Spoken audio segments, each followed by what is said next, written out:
Alright, back to the stream. As usual, every turn I do 1 damage to Giga Queen.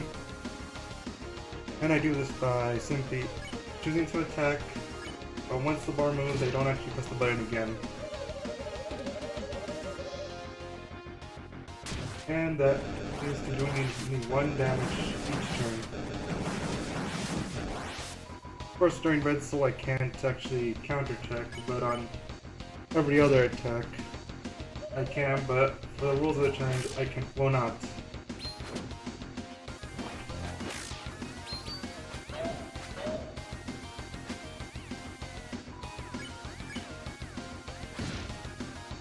And the counter is not working. I gotta fix that real quick.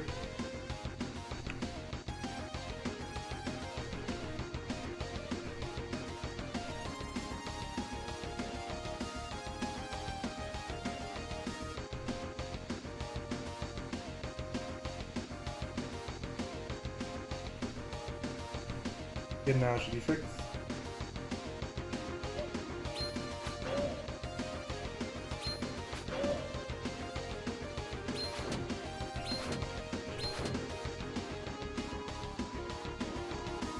And that's basically what this challenge has been.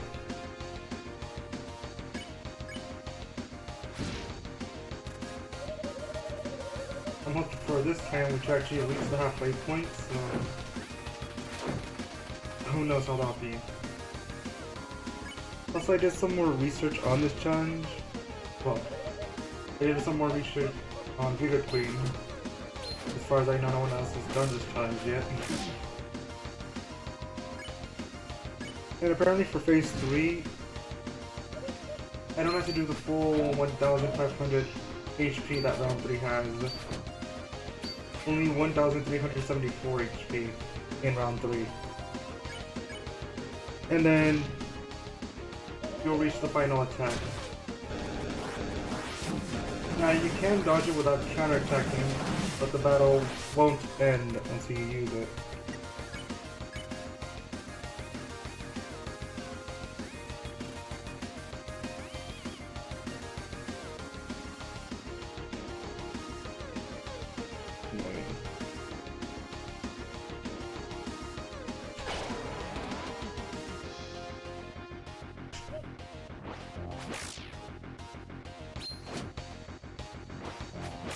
And this is basically what the challenge is about.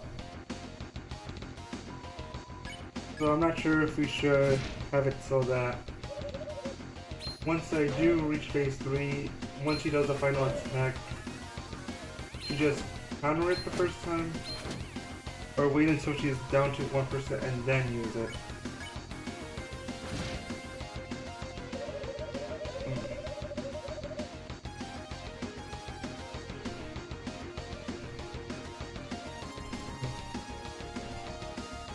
Didn't reach 100 yet, but this counting just doesn't like it. Doesn't like it when I switch between healing and attacking.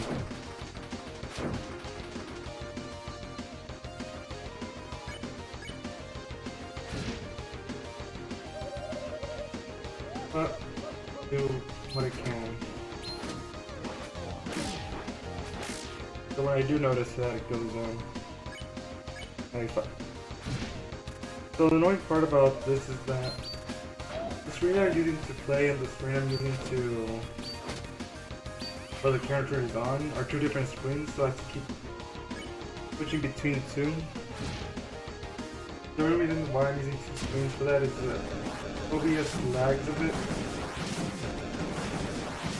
So I'm gonna have to use counter to this.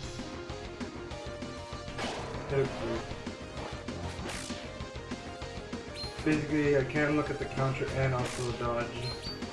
Not that not that multitasking it only too hard, it's just that it's too laggy.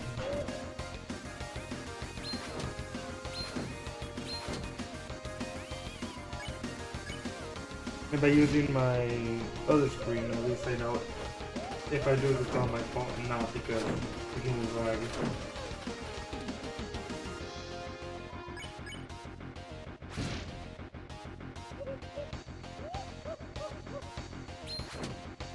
Since I'm alone here for now,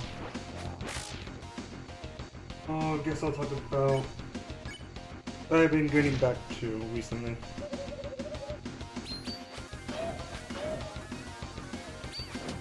So, I still don't have a Switch 2 yet, so I've been working towards getting one. I've been just sticking to my Switch. And I played a game that I haven't played in a long while.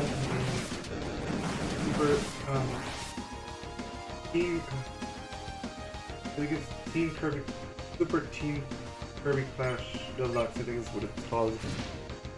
It's one of those extending words at least. It's one of the 5 Kirby games that I haven't 100%ed yet. The 5 that I haven't 100%ed being Kirby's Air Ride because I never had a GameCube. It's Kirby Super Block Ball. I think that's what it's called. Because I never had it. It wasn't on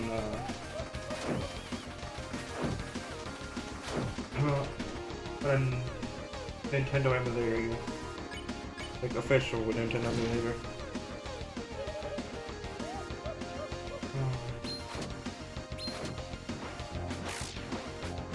The other one is 80s Drum Dash Deluxe. That's just because I don't like rhythm games as much.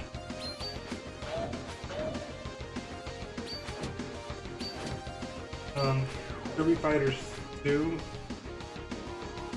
I have it, but I just haven't finished it.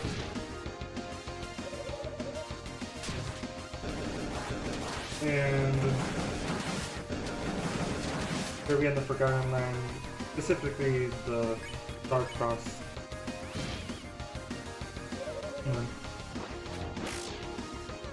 And that one's just because I don't have a Switch 2.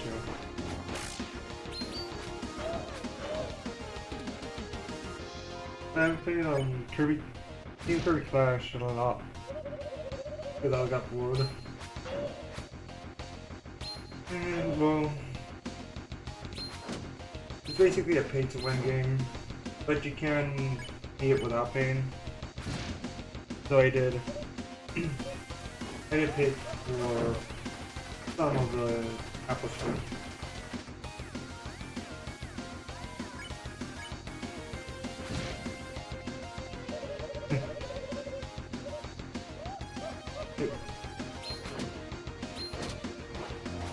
I see someone has away from the stream. Someone has entered the chat now.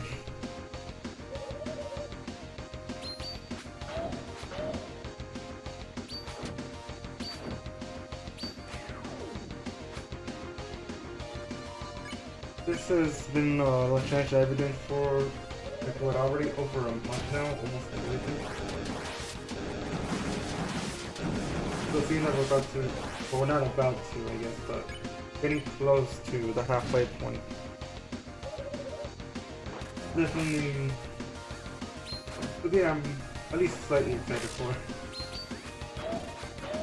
Luckily for me, this week I've been pretty open. I only have, out of my 5 college classes, only one of them enough any meaningful homework, so I have a lot more time on my hands to edit videos.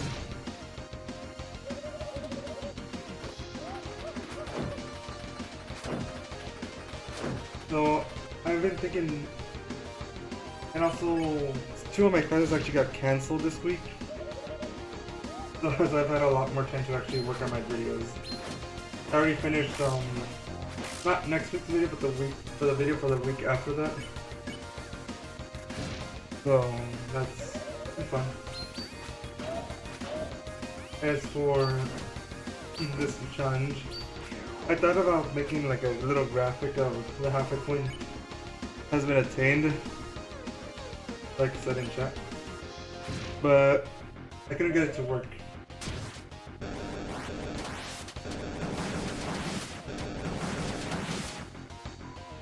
But we're definitely gonna hit the halfway point today, unless I mess up badly. Which can definitely happen, of course. But I mean, I'm hopeful that I can at least play video games.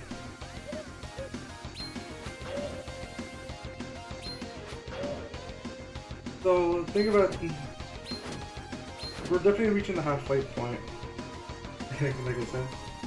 But there is a weird caveat to it, where I said earlier that like I researched Giga Queen a little more because there was something I wasn't sure of, and it's that Giga Queen does in fact have 4,500 HP, and every phase it's 1,500 HP. But the last phase you don't have to deplete her HP to 0. You just have to deal enough damage and then counter the attack. But to reach it, you only have to deal 1,347 of her HP of phase 3. So I've been thinking about how to deal with that.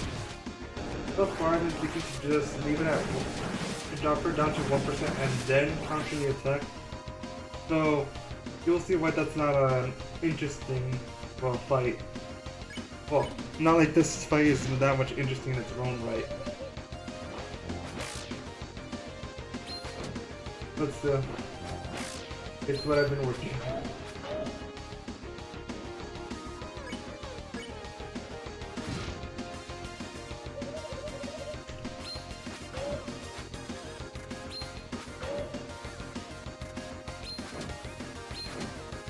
So what I've been saying earlier, are you asking about the face? Am I very quiet?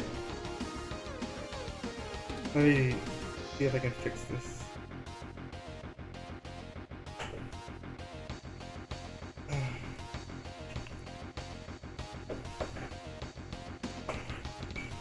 Is this better?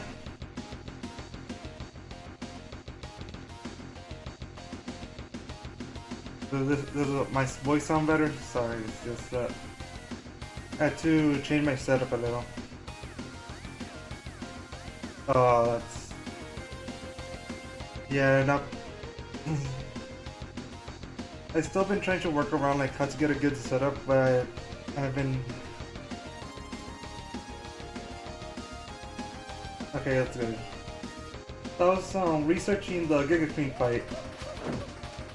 He does have 4,500 HP, just like the thumbnail shows.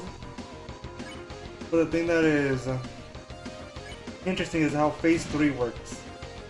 Every phase has 1,500 HP. That's just how it was coded. And of course 1,500 times 3 is 4,500. However, you don't have to deal all 1,500 health in phase 3. You only need to deal 1,347 HP. Then she'll just keep using her final attack until you counter it. So I've been thinking about how to deal with that. Ultimately, I decided to just drop her down to 1% health and then finally counter, because you cannot defeat her without countering the final attack. You can dodge it though, so it's not like a forced damage, basically.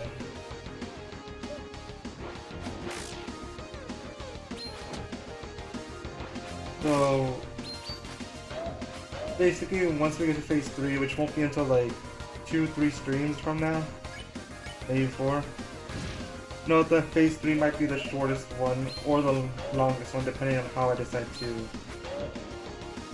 end it. But for sticking to that, wait till the end of phase 1.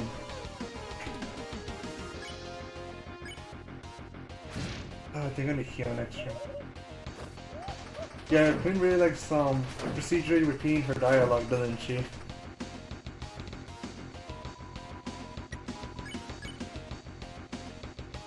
Gotta increment the counter. I finally fixed the Queen HP counter, but I haven't fixed the HP, the heals used counter.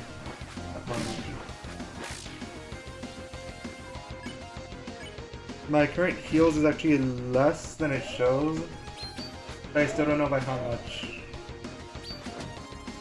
Also, still possible for the Queen HP counter to be a little off, just because of how percentages work.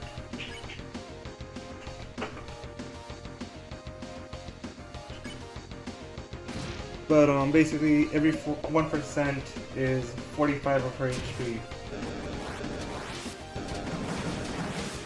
So, and like for the last 6 or 7, well, 5 streams basically, it's been like off by a large margin.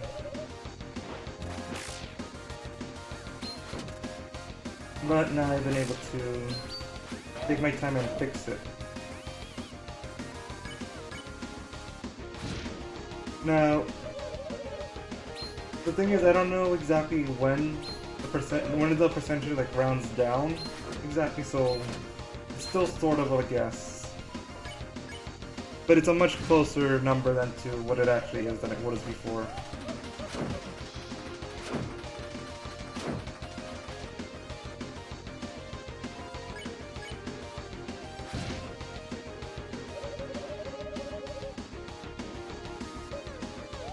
I've thought about streaming on Twitch, but the thing is I don't really just use Twitch in general, but also it's just that, how do I, basically my internet isn't that good.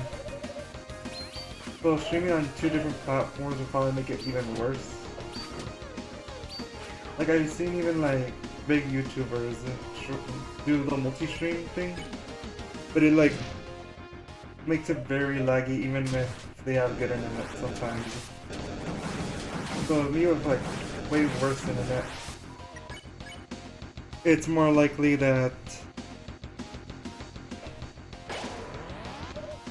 if the stream just suddenly ends up that the bitrate is so bad. Not that it's that good. Well, it's better than nothing, I guess. But and I know I could do like only stream on Twitch and then just leave the VODs here, but people rarely even watch the VODs. Like if you were to look at the view count between all my videos, you'd see that these ended up being the lowest of the entire videos. And I think also another problem is just that makes this videos be less popular than compared to this. Is just that even though I'm more or less focused now on just Undertale and Deltarune, people just, well, my topics are too different from each other, where I have glitch explanations, I have challenge videos, and I have challenge fight videos. And I feel like that's really in a sense hurting my view counts, because people will subscribe for one of those things, maybe 2 of them, but they won't stay for the others, so my views are basically given to people who don't really care about everything I do, which is fine, but it might damage the view. And it's a shame that a lot of people don't seem so interested in the pacifist videos that I'm making. Not that they're that pacifist anymore, seeing that in the last video I reached love AIDS in Undertale. But I'm gonna use that one to more or less experiment my editing and I guess voice acting sort of, but not too much.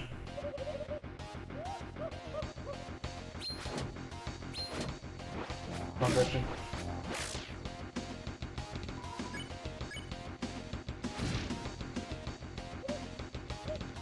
But I'll still do these videos even if I don't get any views, because I just think it's fun. Plus randomly I'll get a video that gets really lucky, like last week's Spearson video. which gave me an idea for another video, but first I need to finish what I promised. Even though it didn't reach the likes that I put in the description, but I feel like that many people read the description in the first place.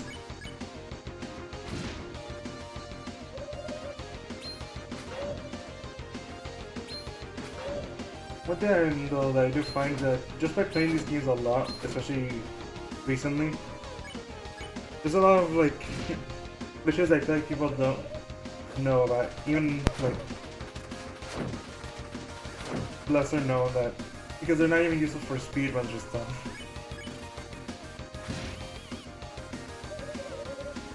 But some of them I haven't been able to like upload yet, just because of my video schedule. And it's just fun learning new things about the game.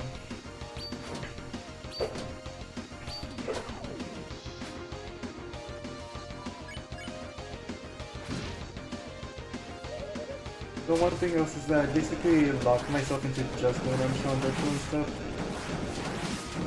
Because, oh, that got close.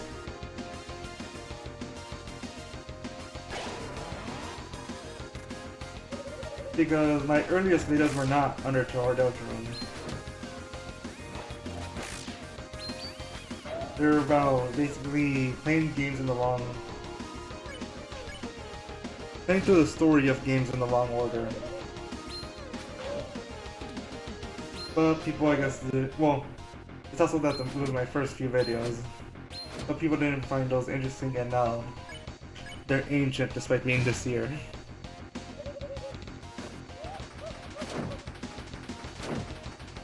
But then, once I got to Undertale and Deltarune, suddenly my view counts went high up. And I got so many subscribers that it feels wrong to just play a different game that they don't have interest in.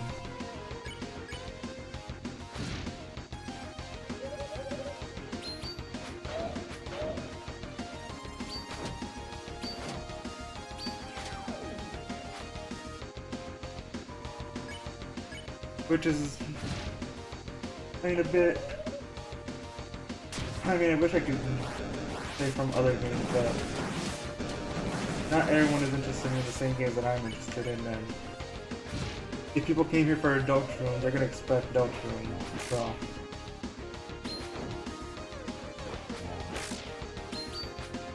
Who knows, whatever.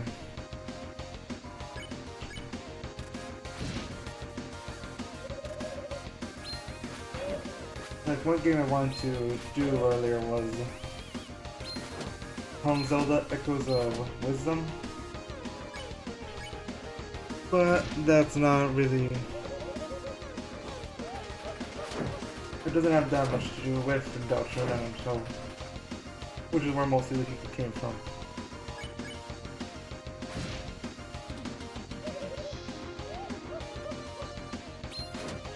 Another game that I watched like a video of was the Mario and Luigi series. Well, Mario and Luigi Superstar Saga, specifically the barrel glitch.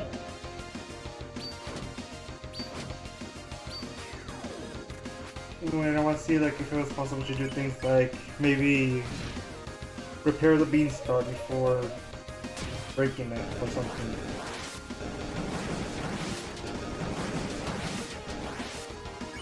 Mostly with the videos I've made, I always thought about what is the... like, how is you supposed to play the game and how come you do that the wrong way?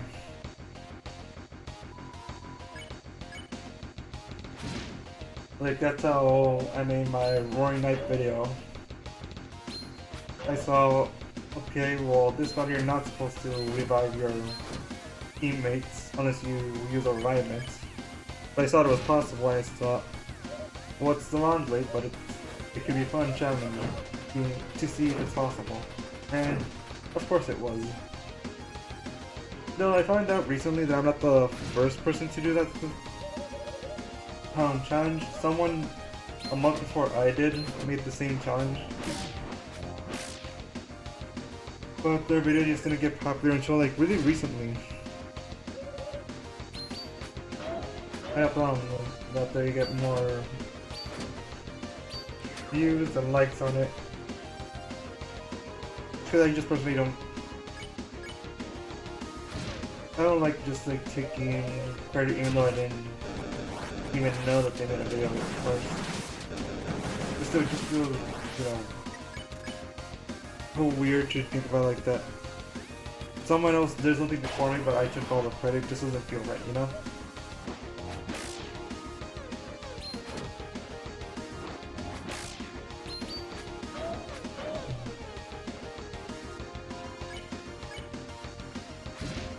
Though, we do come up with some strange challenges sometimes.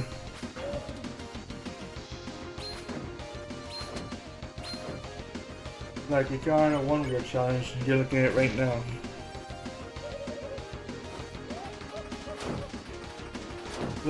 This trains that Giga Queen will be the end of the negative defense saga of Deltarune.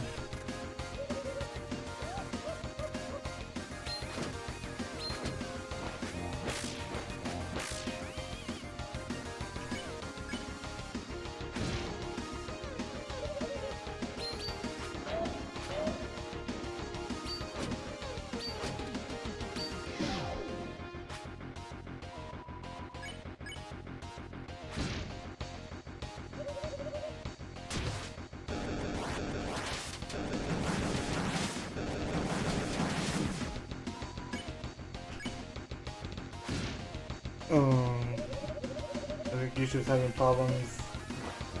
Hopefully they fix themselves. At least before.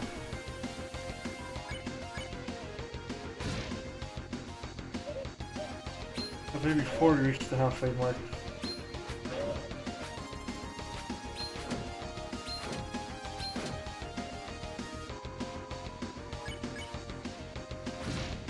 As long as I don't want to leave that chat right now to tell me if it looks good or not. I just have an error. The preview still looks fine. Also, I didn't mention it because I've been talking, but reached 53% of the battle. Well, 53% left.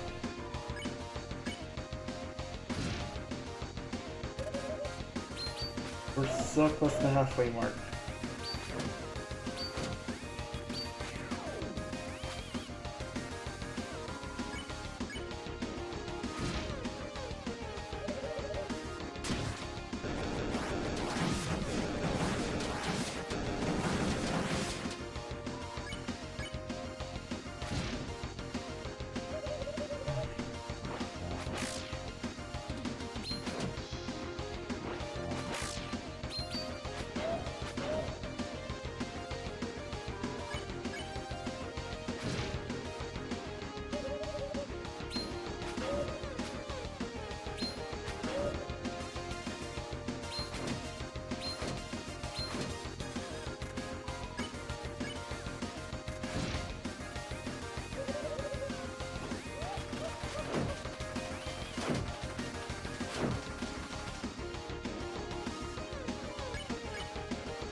One thing that I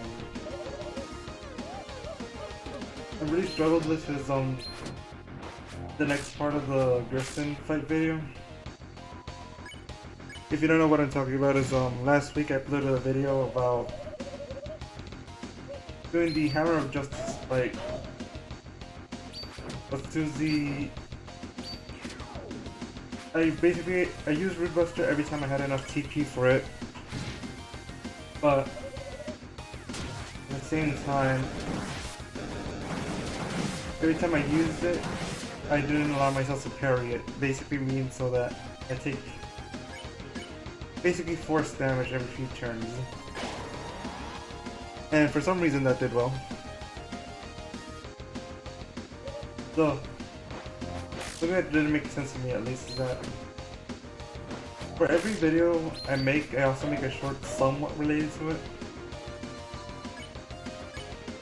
And for that one I just basically showed a video that just secret dialogue for just in case you don't carry the first one. Just by thinking showing you in glowing red text to press Z.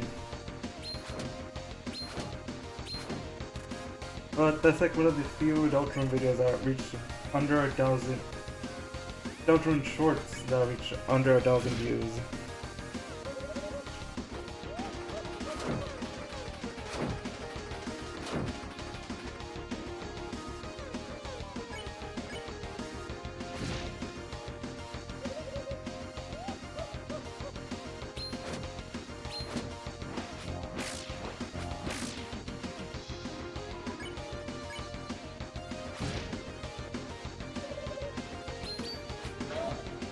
I thought about having a new gimmick for next week's stream, though I have no idea if I can even implement it.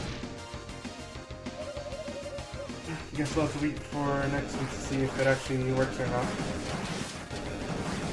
So, it's the kind of thing that only works when there is a lot of viewers, but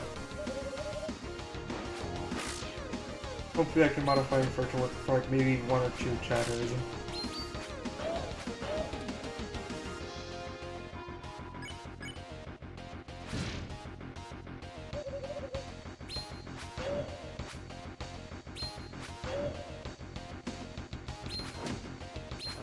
For the 400, for every 100 subscribers, I've been uploading I've been making a post about it just because every 100 I feel like is a great achievement.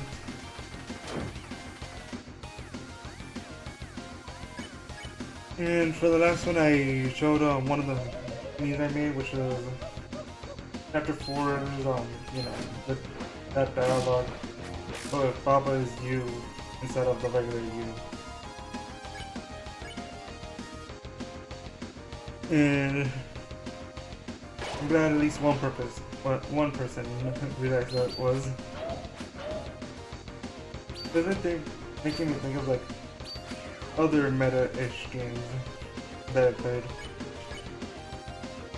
And it just made me realize that I just really like the idea of the protagonist and the player not being the same character. Not necessarily being at odds with each other, just not being the same character. I think it's interesting just how much variety you can come from that simple idea. Like you have Deltarune where the protagonist and the player are two different characters, but at odds with each other. Undertale is another simple example where Frisk and the player are also different, but in Undertale, Frisk is way more cooperative than Chris. But then you have other games that also have the player and the character not being the same, and the player and the protagonist not being the same character in more different ways. Such as Baba Is You, but the game being called Baba Is You is that's not always true, in which you can make a rule where any other item in the level could be you, essentially. And it has zero story, well, basically zero story. It still has the same idea of the player and the so-called protagonist are not the same character. And then there's another game that has it where it's kind of a weird game, game series that does it. But it's the Kirby series. Some Kirby games, especially the newer ones, show that Kirby is not technically the player, or that the player is technically not Kirby, but rather guiding Kirby in a way.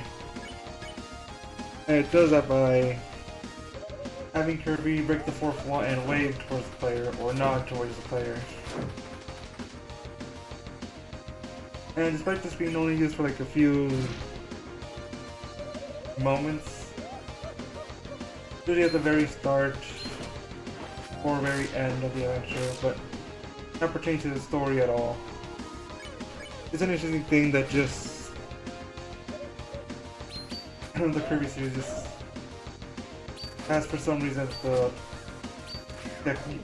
player isn't technically Kirby. And there's other games that take it even a step further where it is somewhat story based. Like Kirby Canvas Curse, you're not playing as Kirby, you're playing as the magical paintbrush that guides Kirby. Same with its... That's true, a lot of people do the fourth wall, thank you, or... So for Kirby itself, it's more like... I mean, yeah, you're right. It's just that Kirby, it's because I've been playing a lot of Kirby recently because I got bored. But like, a lot of Kirby games just have it like, Kirby either waves the screen, actively nods towards the player. And I'm taking like in-game, like during the level kind of thing, not during cutscenes. But like, there's also Kirby games that take it a step further, like I said. There's Kirby Mass Attack where you play as, not as Kirby, but Kirby's soul.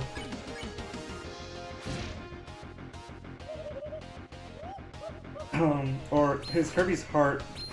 It was either one of those two things. You can sound that I'm still Undertale Deltarune brain because of that. But it was just something recently that I thought about. And yeah, I know like Sonic, the early Sonic games have the, if you wait too long, or rather, if you're taking too long, they'll look at the screen, they'll Sonic will wag his finger, and I think it's Sonic CD will just jump off a cliff. Well, jump off the stage and get an instant game over. But yeah, I always think like, obviously it's just fourth wall breaks that are basically meaningless. But like, once you get like into more meta-narrative games, like Undertale, Deltarune, I already mentioned, but also like One Shot where not only is the protagonist not the player, being that Nico is not you in the slightest, Nico actively talks to you directly throughout the story, asking you for guidance. It's made me think about like how it's just interesting how different games tackle the same idea of the protagonist and the player not necessarily being the same character. Some more subtle, some more obvious, but still just general thing.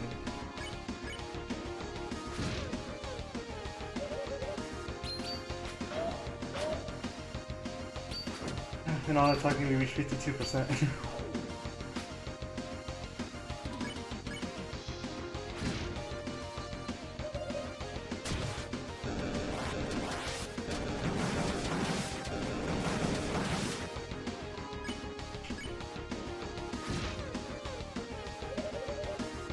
It's a shame that the silver watch is such a bad item. It feels good.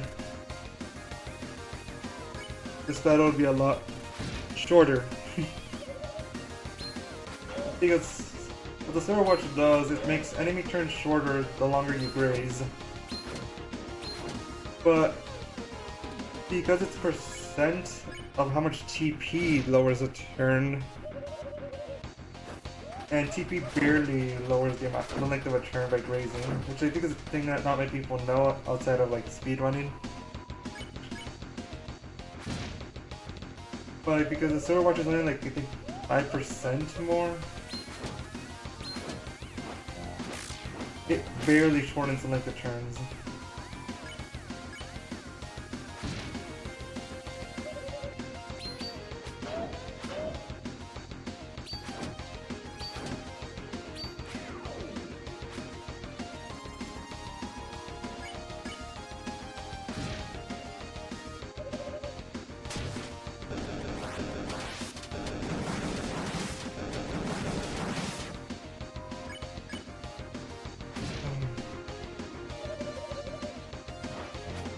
Can't wait till next year for Chapter 5 to come out, and doing some other challenge that probably takes like 20 streams.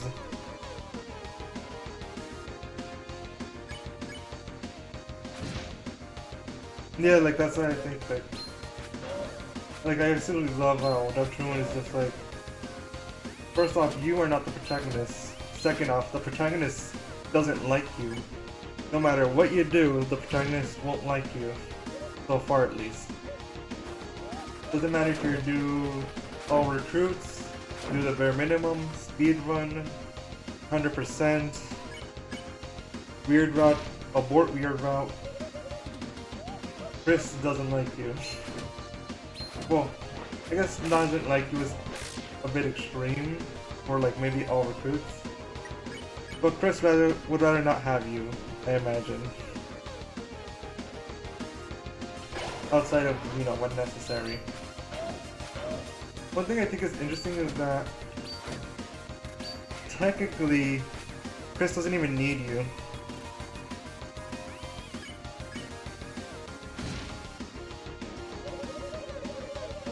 Yeah, like that's what I was thinking about earlier, like Chris is also not you. And the thing is, like, that was already revealed to us in Undertale. Like, yeah, of course they have a different name from us, but if you do True Pacifist and then get to the credits and then reload the game, Chloe will plead with you for Frisk's sake. Yeah, I guess a lot of us just either ignored or forgot that part. So seeing it in Deltarune, basically reaffirming that Frisk wasn't us, they're just very cooperative for some reason. It is just such an interesting dynamic of and the thing is, despite Frisk being so cooperative, there are things they won't do. Like I recently got Mystic Slime's short about how Frisk will not let you get soda at all. And it's such an interesting thing to think about in the context of, like, again, you are not Frisk. Or like how in the Undying Date, you're forced to pick the tea. Stuff, little things like that just like get a new perspective to them, which I just think is such an interesting dynamic. And then another game I played being One Shot is basically still has the idea of you not being the protagonist, but now in the opposite direction where the protagonist glazes you for everything. Saying like you're amazing, you're wonderful, asks you for guidance every like 10 seconds or whatever. It's such a funny, to me at least, dynamic. And also makes you think about like how many characters would actually care about the player controlling them. I just really like the idea of the player not being his protagonist, basically.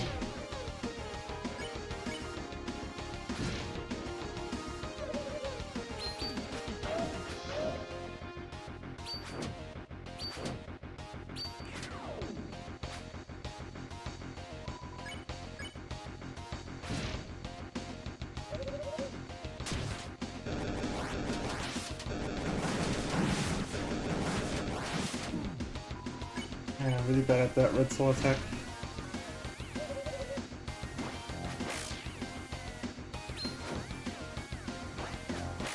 You'd think with how many Deltarune challenges I've done, I'd get at least somewhat decent at bullet hells. But oh well. Like I'd say I'm a noob, but I feel like the Roaring Knight video revoked me of my noob status.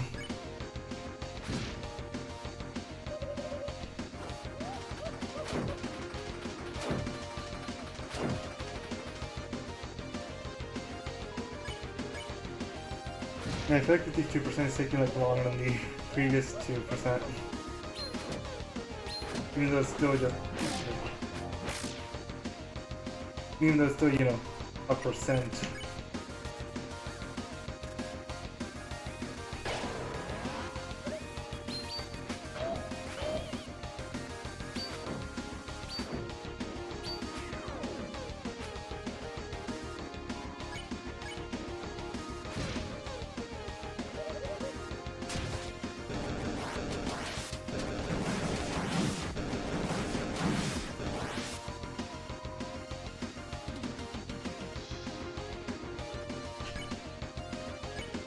Yeah,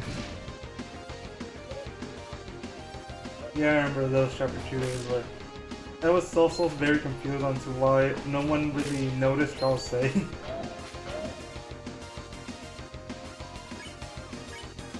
Like, I did feel like it was really weird, like, it was always confused why Ralsei was not even really talked to, not even by Noelle or Brandy. But at least chapter 4 gave at least a little reason to why Noelle didn't even talk about Ralsei, being that he probably felt uncomfortable about being seen someone so similar to Asriel, but knowing it's not Asriel.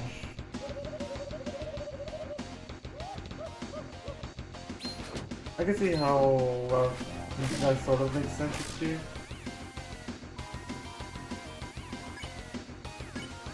But I think it's just sort of a self-deprecating thing of Ralsei to do. Where he doesn't see himself like worthy enough of friends, mostly because he hasn't had friends for so long, if ever.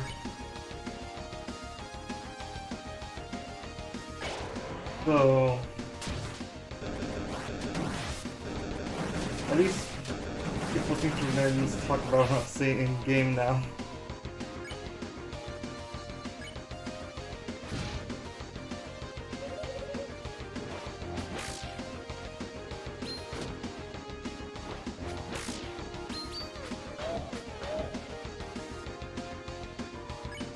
One thing I thought about is now talking about chapters 2, 3. It made me think about how every chapter has had sort of like raising stakes in a sense. Like in chapter 1 there are 0 consequences whether you choose to recruit or not. In chapter 2, if you choose to 51%. If you choose to recruit every Darkner, you get a special Castle Town improves basically. Or you choose to fight every Darkner, Castle Town stays the same basically. The thing about this is that there are consequences, but they remain in the Dark World. Then in chapter 3, then depending on whether you recruit enough or not, Tenna will be either alive or destroyed. Which is the first really real world consequence of the Dark World.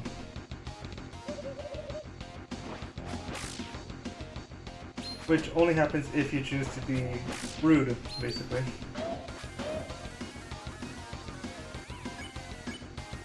And then chapter 4, doesn't matter how you act, whether if you recruit or fight, the church will be destroyed by the end of chapter 4. There is a difference of whether Dragonstein is alive or not, but however we don't really know what happens in the no recruits, or not enough recruits version of the ending. Like we do know that Dragonstein falls, but we don't know if that's enough to destroy him, like with Tenna. I assume it will be, but who knows.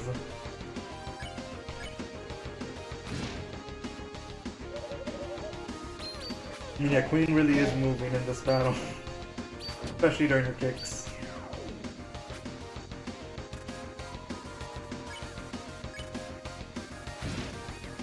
So close to the halfway mark yet so far.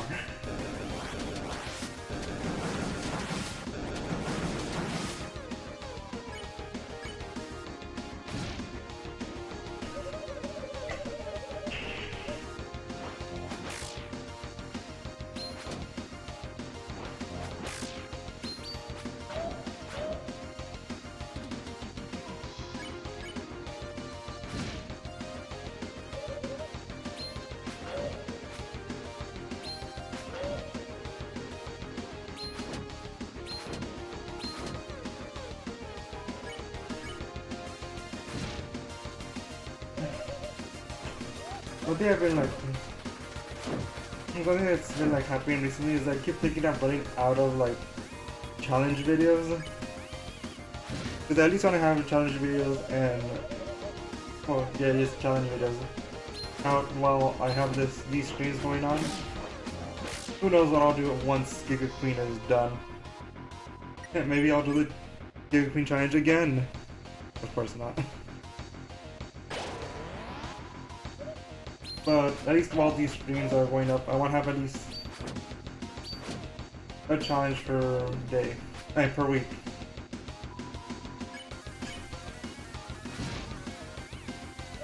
And I keep thinking, oh man, I'm running out of videos, but then I just get a random idea and it ends up being much more interesting than I thought it would be.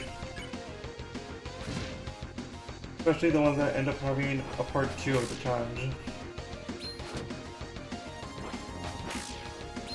Well, except for the knife fight video I made, that one just ended up poorly.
One thing I think that is interesting, the like information that came out from chapter 4 is just that,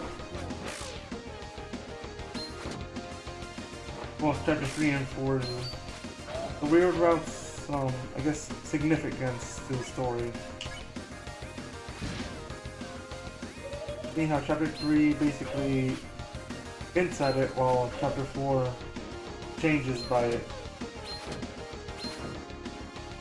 And we know chapter 5 is going to have it more prevalent in it. That makes me think, is it going to be basically, was the original idea for it going to be just the same as Undertale, where after you get the, well, we don't know if it's good per se, but let's get the ending, you return to the game and exhaust every option basically? Or is it just gonna be,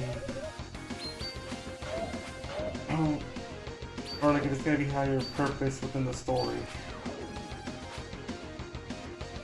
And if there's gonna be any lasting consequences similar to how it is in Undertale.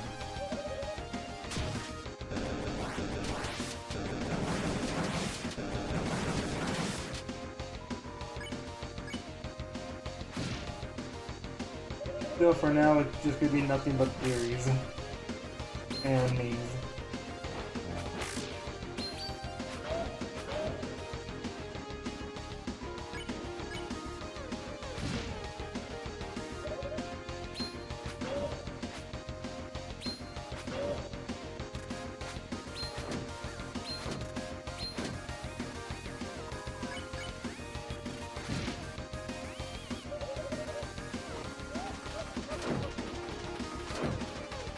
So glad that base has some easy attacks mixed in with the hard ones.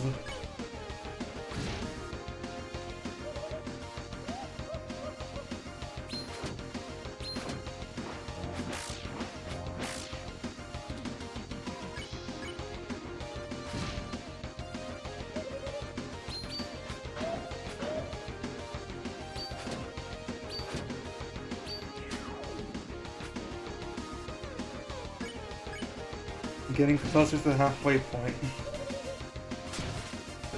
Less than 40 turns.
Okay, if the counter's right, it'd be now 50%.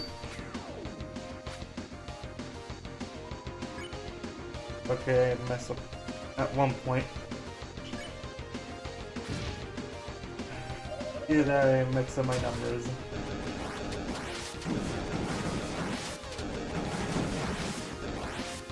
Actually, I think I messed up my math on it.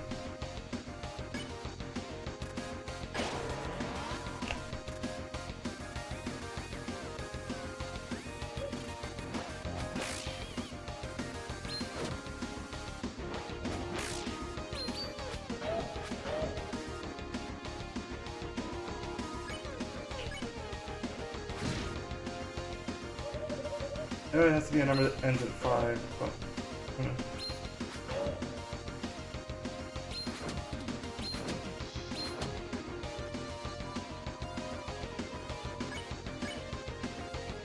I wish I had more topics to just talk about, but I should really learn how to just talk to myself more often, really. Oh well.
Man, and right at where we're at, basically at the halfway. I'll be looking towards the chat every so often, see if anyone that's halfway point. The halfway mark has been attained. Hopefully you got to see it right before you left at least.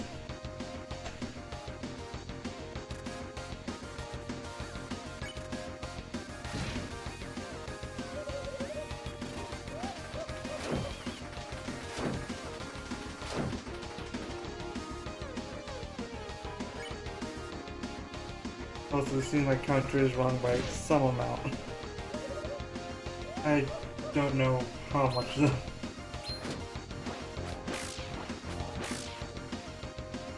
But it's possible also that at the 50% mark, maybe the around down function maybe changes a little. I have no idea. So,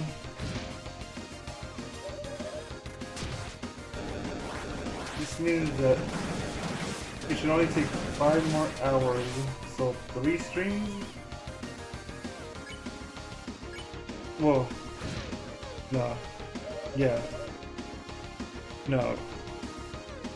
10 more hours, so 5 more streams. I forgot that it's every hour for 5%, not 10%.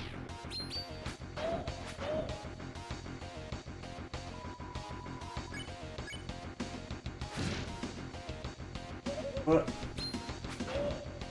I guess I didn't say at the beginning, but the stream's going till 45%. Every stream except the first one has been 5%. I mean, the first stream was 5%, every stream after has been 10% of our HP. Still maybe for the final one at 50% we go for the whole battle. It depends on how it ends up working out.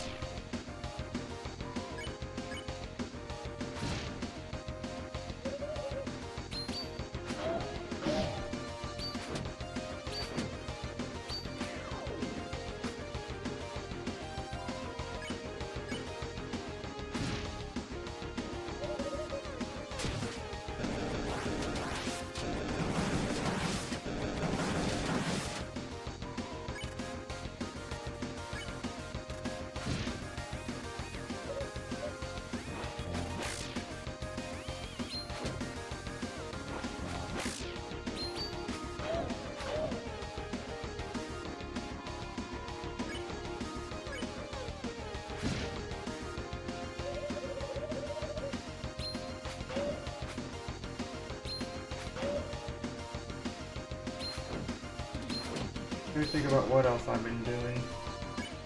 What else can I talk about myself? To myself, I mean.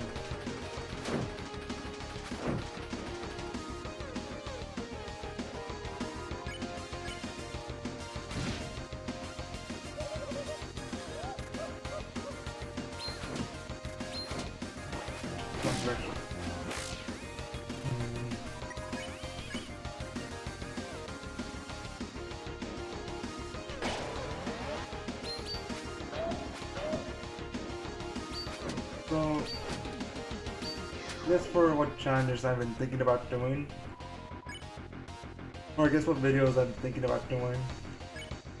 Next week I'm going to do a glitch video. Basically, I'm going to show how to get 38 out of 20 HP at level 1 in Undertale. And hopefully I can also get few Flowey with that 38 out of 20 HP. However, this means I have to do the entirety of a True Love hit list, which I'm not good at. The week after that, I'm doing the Hotland part of the Pacifist Challenge in Undertale. Then after that, I'll do the Gerson video, the part 2 of the challenge.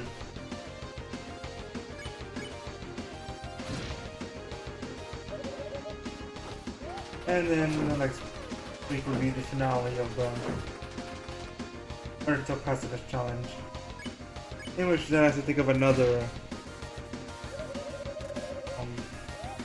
not bi-weekly, it will be semi-weekly, I guess, longer challenge. For those curious, I do one long challenge in parts now, and one short challenge, and switch every other week, basically. So you don't really see 2 short challenges in a row, or 2 long challenge videos in a row. And then glitch videos can be basically anywhere, anytime. But sometimes it will replace either a challenge or video.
Since I do wonder about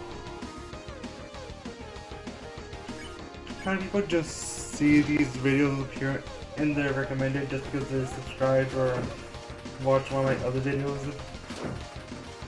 Thought about watching, but then also realized that it's not part 1, so they don't bother going into it. Oh well. It's all up to their own choice whether they want to join or not.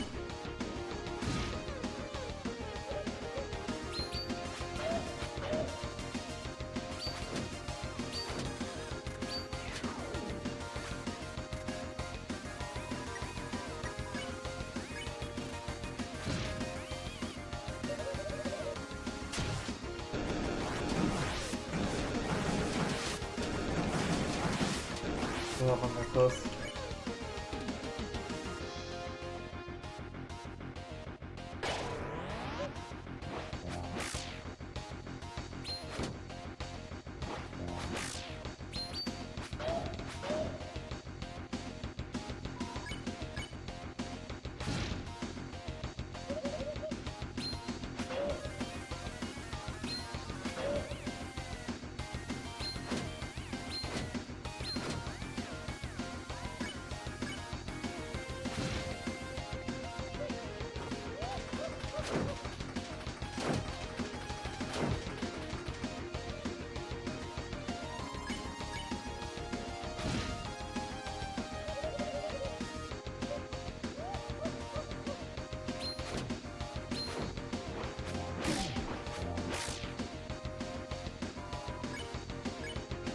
I thought you were mentioning how they show a rhythm in that one.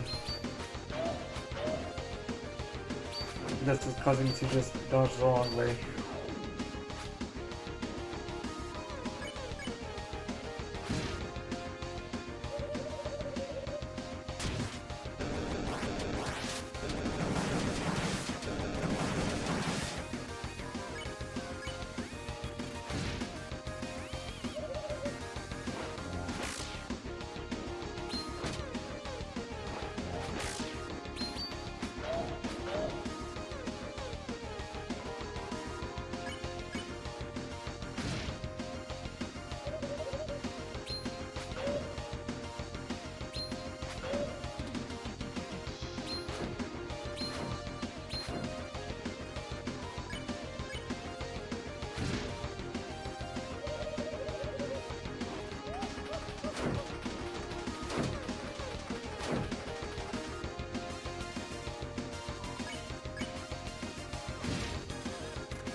I think these streams would be much better if I had someone to com with, but I don't want to subject someone else to this stream.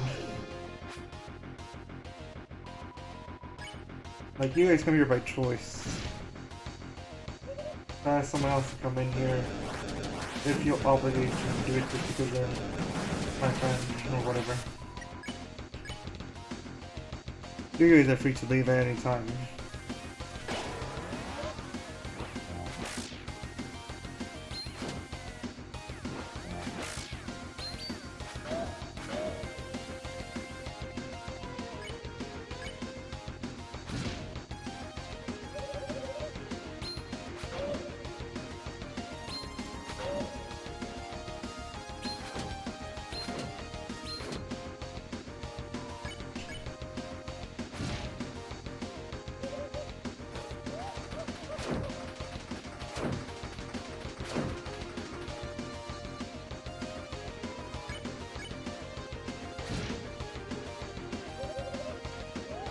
We're at 49%.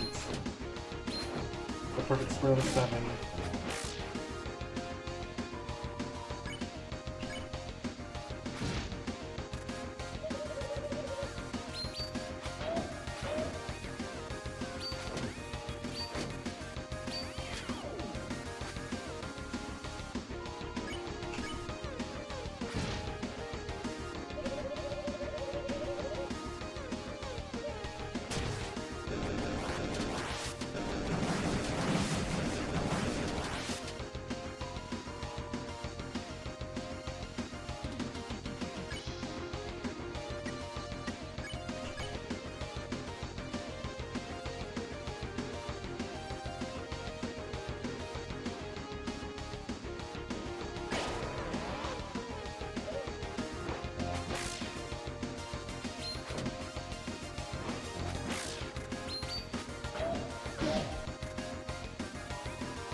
I think that's the first time I ever got hit by attack.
I dashed the right way.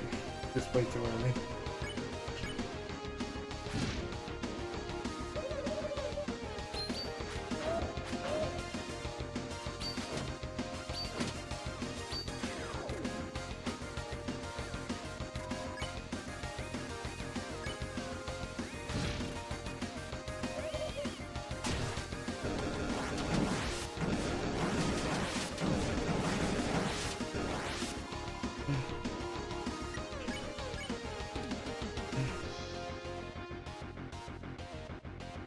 That's I think the closest I've gotten to game over in this fight.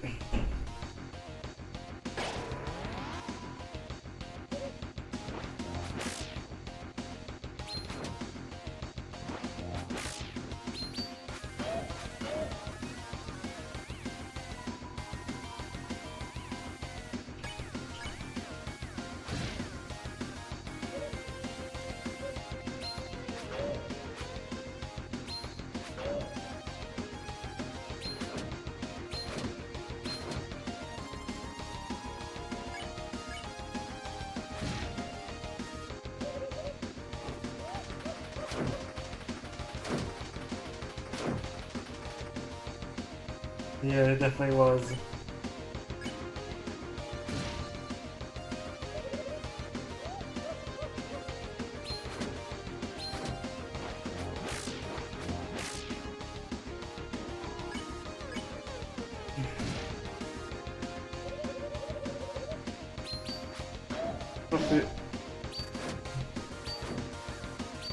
Hopefully there's no need in getting that low ever again, but who knows? I feel like phase 3 is gonna have a lot more heals out to counter compared to other phases.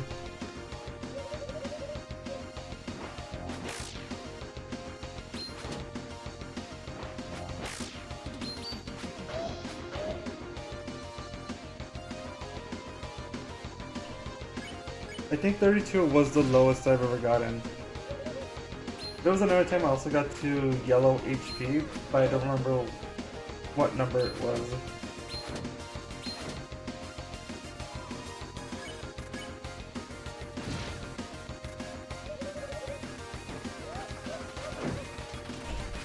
Also, something embarrassing that happened earlier, well, I think when you were gone, but maybe you weren't here but just in chat yet, but I actually got hit by the yellow wheel attacks once.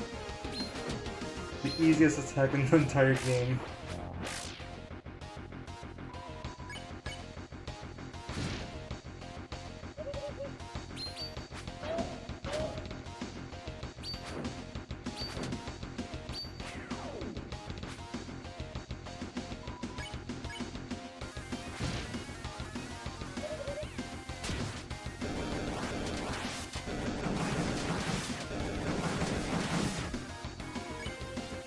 I think that tech isn't even that hard, I'm just bad at it for some reason.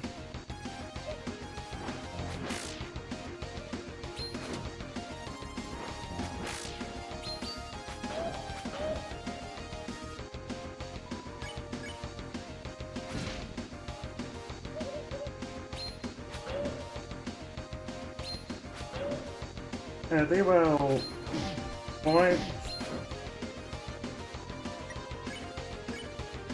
Yeah, the same amount of HP as percentage left.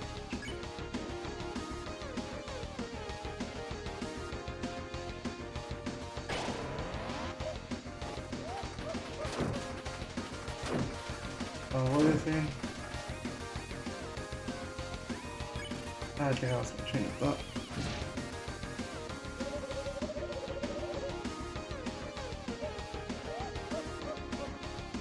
I forgot what I was talking about.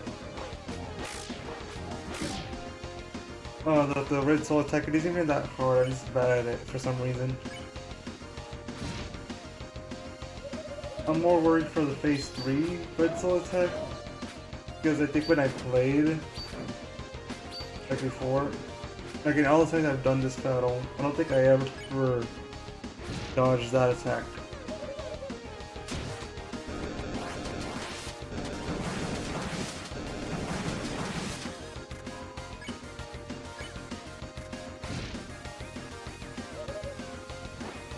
I think the pink ribbon helps in lowering the amount of time that attack will last. See, I had the twin ribbon already this battle. Well, it'd be slightly shorter. Like at least phase 2 would be shorter. No, I think that's an interesting topic to talk about is the pink ribbon. I'll be honest, I don't like the nerf that it had. The pink ribbon and the twin ribbon. I don't like the nerf that they had in chapter 3 and 4. Like, I do agree that it should have been nerfed, but not in the way that it was nerfed. I think how it should have been is that the pink ribbon is a low defense item that increases your graze area. So you're risking defense for more TP.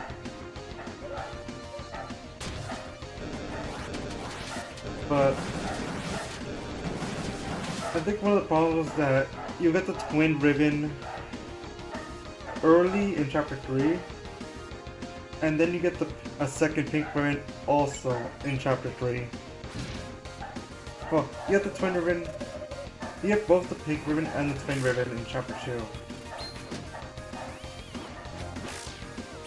But then in chapter 3 you get the pink ribbon again, a second one, and the ability to make a second twin ribbon already. I felt like it should have been more spaced out.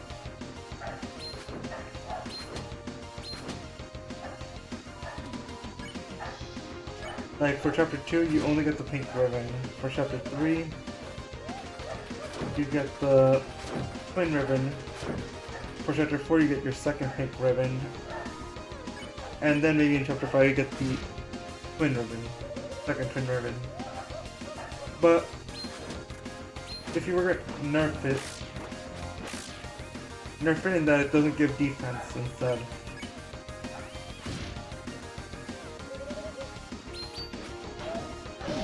That way you are risking a lot of defense just so that you can get more TP per turn.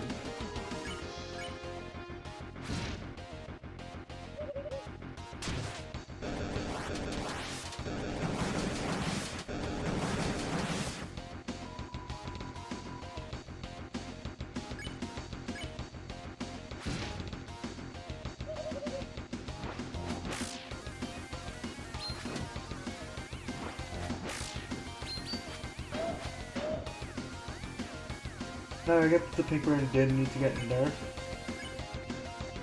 Especially because, you know, TP gain is very important during the Roaring Knight fight.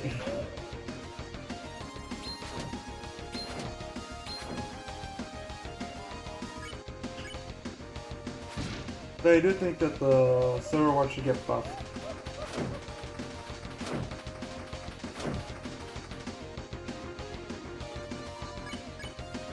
Like, its effect is way too... its effect is almost negligible in how much it does. Like, it does shorten battles, especially in a challenge like this where you're doing over 4,000 turns. But I don't think it actually affects the punch-up turns, just the red soul turns, and yellow soul in this Phantom Neophyte. I don't think it affects green soul mode. It doesn't make sense for it to do it.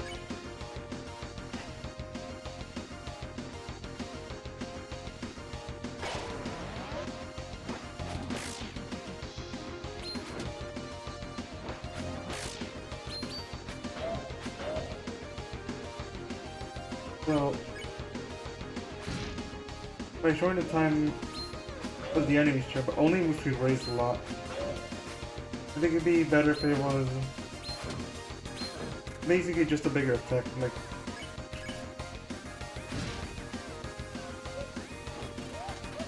like I rarely notice basically when I have it equipped or not.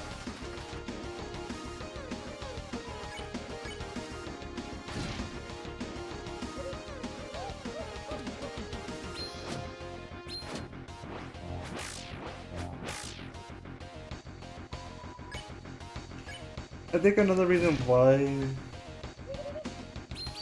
what caused the pink ribbon to be nerfed is that you're getting a lot of DP equipment at the end of chapter 2 and basically start of chapter 3. Being the tension bow at the end of chapter 2.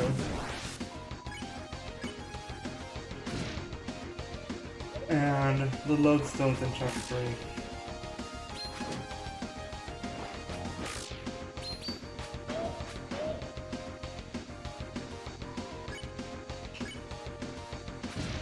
Like if those didn't exist, maybe Pink Ribbon and Tournament wouldn't get nerfed as much.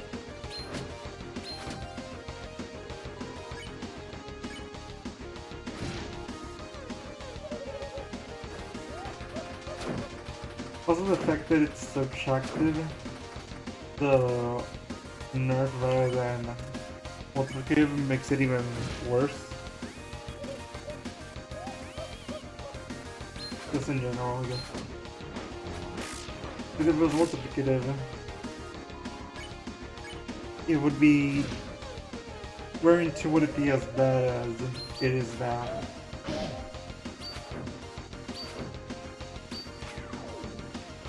There are uses to wearing 2. Like if you wear the twin ribbon and the pink ribbon during the ton of fight, it's much easier to graze, so you gain points, more points in the battle. Because grazing actually gives you points in that. But I actually made a whole video about that.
You think with how often I've done these turns,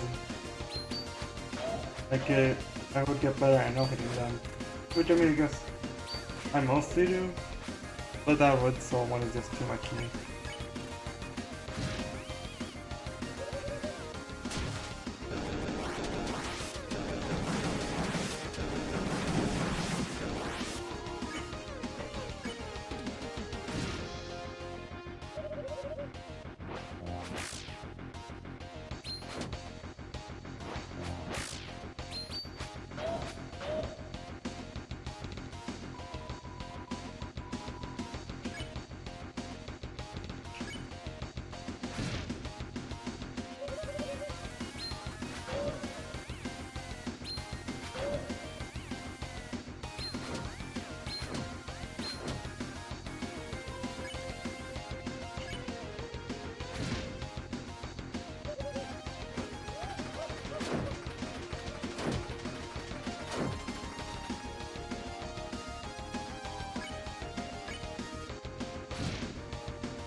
One thing I've noticed is that out of all the chowers I've gotten, I've usually gotten one chatter like this, just named after a character. Says one, enters, says one thing, usually in character for that character, and then leaves. And I wonder, how do they feel about that? Do they feel accomplished that they made one comment, one chat message? Is it fun for them to just say one thing? Like, I'm fine with someone playing a character, that's fine, but I just think it's a little odd just saying one thing and then leaving.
So 2% and then the stream will end.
The thing I think is interesting about this challenge is that, like, if you look at the side of the screen, you see her HP for the phase.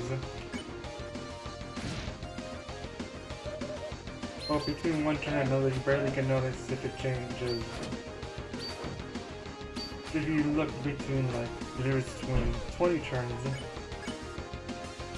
then it's much more noticeable difference.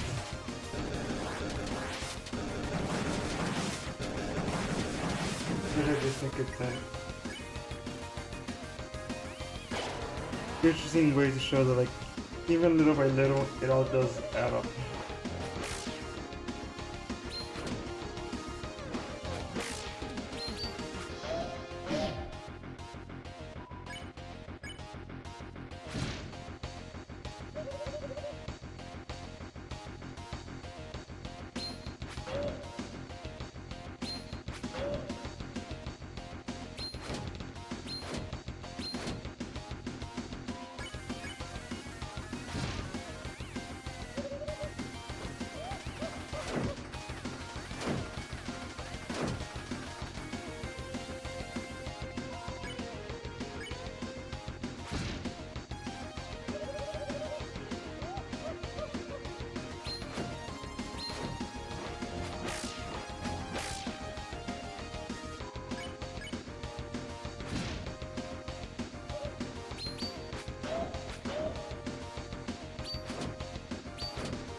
Getting closer to the end.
Getting closer. Bit by bit.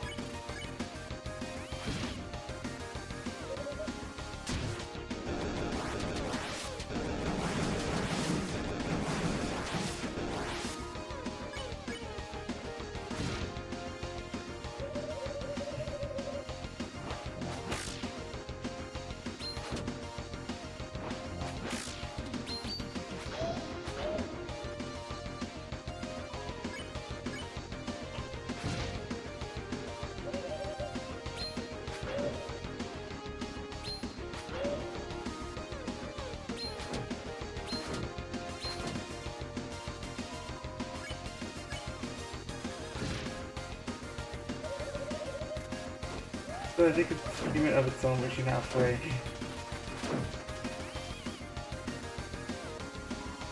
But also, being halfway means that there's still 5 more streamlabs to do.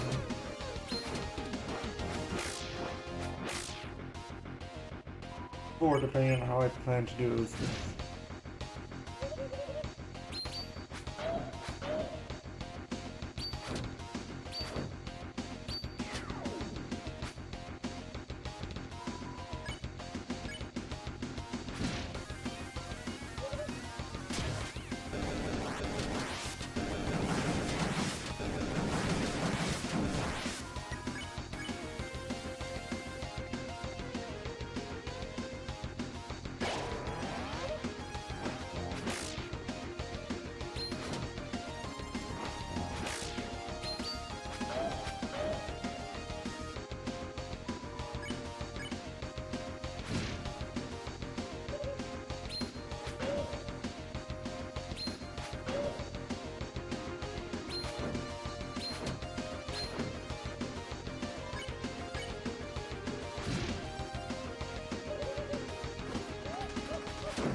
Thing is, we're not even gonna reach phase 3 in the next stream. Because the next stream will end at 35%.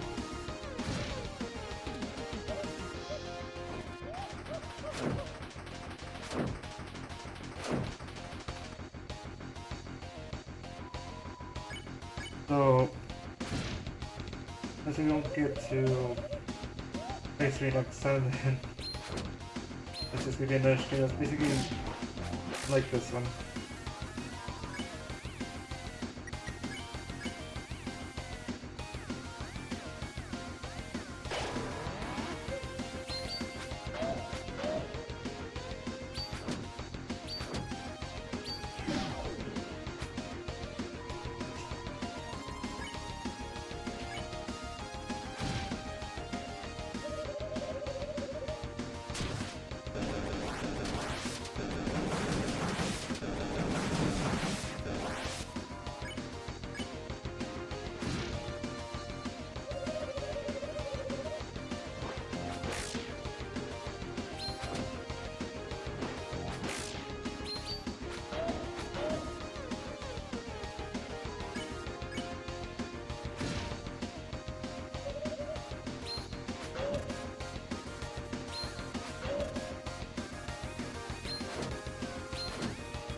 We're at the final percent of the stream.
done for today. Just a few more turns. And then I can rest.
Whoop.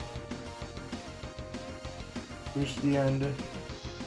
Oh, we reached 45%, which is what I said that would be the end of the video.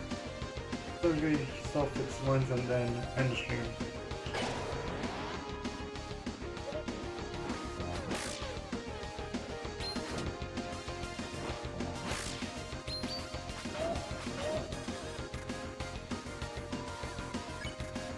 Yep.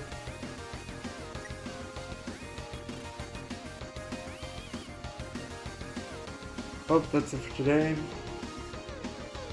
Next week will be 45% to 35%. Sorry for not talking that much today. Just ran out of topics like usual. Still, we reached the halfway mark today, so... And that's progress. And I hope you enjoyed watching.